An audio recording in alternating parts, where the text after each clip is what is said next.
दोस्तों नमस्कार, मैं हूं जगन्नाथ। आप देखें इंडिया टॉप न्यूज। आइए रुक करते हैं खबरों की ओर। रुदौली सीएससी में दलालों की चल रही नमक हलाली, अधीक्षक पर मिली भगत के लगे संगीन आरोप। जी हां, खबर है रुदौली अयोध्या से। रुदौली सामुदायिक स्वास्थ्य केंद्र परिसर के अधीक्षक डॉक्टर फातिमा हसन रिजवी की कथित मिलीभगत से दलालों के सक्रिय होने का गंभीर मामला सामने आया है। आरोप है कि ये दलाल मरीजों और उनके तीमारदारों को बहला फुसलाकर अपने निजी पैथोलॉजी लैब और डायग्नोस्टिक सेंटर में ले जाते हैं और उनसे मोटी रकम वसूलते हैं। पूरा मामला उस समय उजागर हुआ जब एक टीवी चैनल के वरिष्ठ पत्रकार ने विगो निकलवाने के लिए चिकित्सक के संपर्क किया। चिकित्सक के आदेश पर ओपीडी में काम कर रहे एक युवक ने गलत तरीके से विगो निकाल दिया, जिससे पत्रकार को तेज रक्तस्राव होने लगा।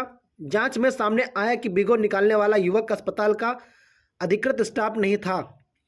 मौजूद अस्पताल कर्मियों के अनुसार उस युवक को सीएससी अधीक्षक डॉक्टर फातिमा हसन रिजवी द्वारा हायर किया गया संदिग्ध व्यक्ति बताया जा रहा है।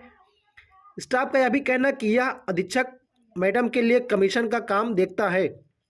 हालांकि अधीक्षक के उक्त संदिग्ध व्यक्ति को पहचानने से इनकार कर दिया है।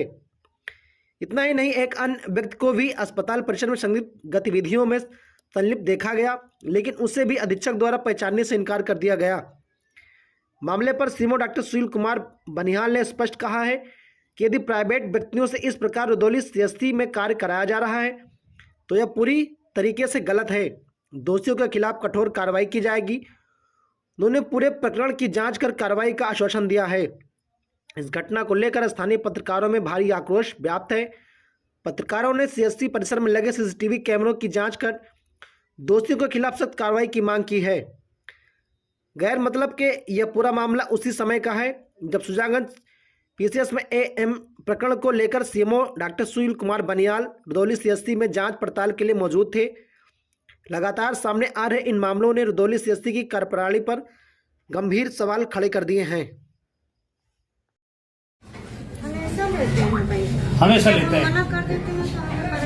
किस बात के लिए पैसा मांगते हैं? वही जाने धमकी आते हैं, पैसा मांगते हैं। अरे तो मैं वही बोला किस बात की? तो हम कितना हम दे पाएंगे?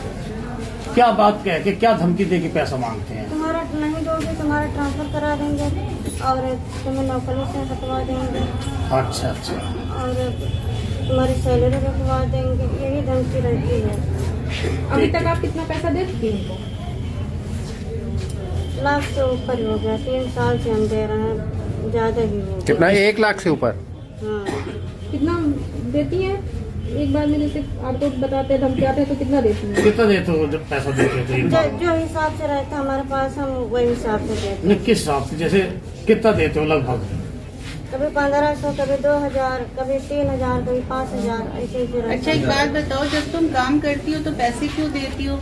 पैसा काम करने के बाद भी देती हो? सीधे पड़ जाते मैम, हम किसी की बात का जवाब अभी तक तुम हमसे हमें एक कॉल भी इनका कभी नहीं आया है मेरे पास। हमें बस सीधा जान के हमें परेशान किया जाता है। पैसे का लेन देन करता है। किसी कोई इशारा नहीं है उनको। हमारी तरफ से तो हमारा आप काम जानते ही हैं। हम तो एक पैसे की वसूली होने ही नहीं देते कहीं पर। आपकी जानकारी नहीं है मैम, इस पर क्या निष्पक्ष जांच होगी? इस पे अब कमेटी बना दी गई है, 3 दिन में रिपोर्ट वो सौंपेंगे और अगर इनसे पैसा लिया गया है तो इनके साथ पूरा न्याय होगा, कोई अन्याय होने नहीं देंगे। और हमारा कार्य आप लोग जानते हैं, कोई वसूली किसी तरह की हमारे आने के बाद हम होने नहीं देते। अगर मुझे पता होता तो हम इनकी पहले मदद फोटो ले लिया जाए ना।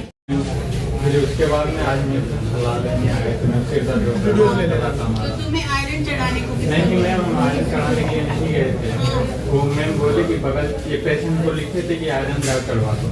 ठीक है, तो पेशेंट मैम यानी कि इधर उधर यानी कि कह रहा था कहाँ जाए तो हम ये बगल चढ़े जाए। बस वो हमसे बोला कि चलो जी बता दो कहाँ जाए, बस इतना ही बताया। तुमने चढ़ाया तो नहीं मैम, हम आयरन नहीं चढ़ाए मैम, सिर्फ हम वहाँ बता दिए कि वहाँ जाओ बस। पहली बात तो आप झूठ बोल रहे हो। मैं वहाँ पे मौजूद था, तुमने लेडी से कंधे पे हाथ रखकर कहा कि ये मेरी दीदी है। कहा या नहीं कहा?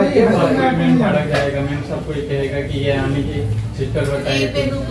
तुम कौन हो पहले? मैम हम कहीं ले चलिए ना मैम, कहीं यानी किस प्रकार का किया जा रहा तो है। इसको आपने देखा आयरन चढ़ाते हुए? ये देखा, ये लेके जा रहा था।